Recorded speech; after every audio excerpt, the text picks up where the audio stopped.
Hi all, welcome to SS info Tamil. மார்கழி மாதன்றதுனால காலையிலே கோலம் போட்டு வாசலில் விளக்கேற்றி வச்சு சாமியும் கும்பிட்டுட்டு சாமிக்கு நெய்வேத்தியமும் வச்சுட்டு எங்களோட சமையலை ஸ்டார்ட் பண்ணியாச்சு. இன்றைக்கி பார்த்திங்கன்னா மஷ்ரூம் ரொம்ப ஃப்ரெஷ்ஷாக கிடச்சதுனால அது வாங்கிட்டு வந்திருந்தாங்க.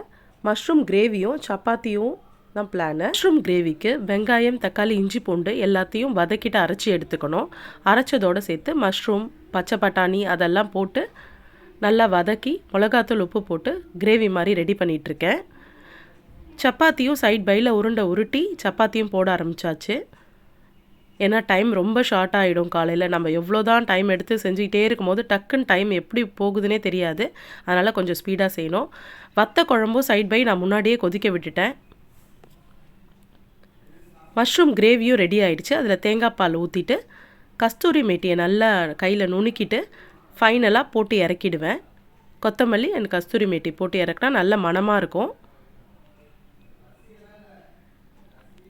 இந்த மஷ்ரூம் கிரேவி சப்பாத்திக்கு தொட்டு சாப்பிட ரொம்ப சூப்பரான சைட் டிஷ்ஷாக இருக்கும். எங்களுக்கு சப்பாத்தி, குழந்தைக்கு வரைக்கும் தனியாக பூரி போட்டு எடுத்தாச்சு. காலையில் சமைக்கும் போது கொஞ்சம் ஸ்பீடாகவும் செய்யணும். அதே நேரத்தில் டிஷ்ஷஸும் மறக்காமல் கரெக்டாக செய்யணும். அதுக்கு தான் நான் எல்லாமே ப்ரிப்பேர் பண்ணி வச்சுருவேன் நைட்டே. ஒயிட் ரைஸ், வெங்காயம், பூண்டு, சுக்கு போட்ட காரக்குழம்பு, அப்பளம், நியூ இயர்க்கு செஞ்ச ஸ்வீட்டும் இருந்ததுனால அதுவும் கொஞ்சம் வச்சுட்டேன். கேக்கும் ஸ்வீட்டும் இருந்தது. தேங்க்யூ ஃபார் வாட்சிங் the video. Please subscribe and share the video. Thank you all.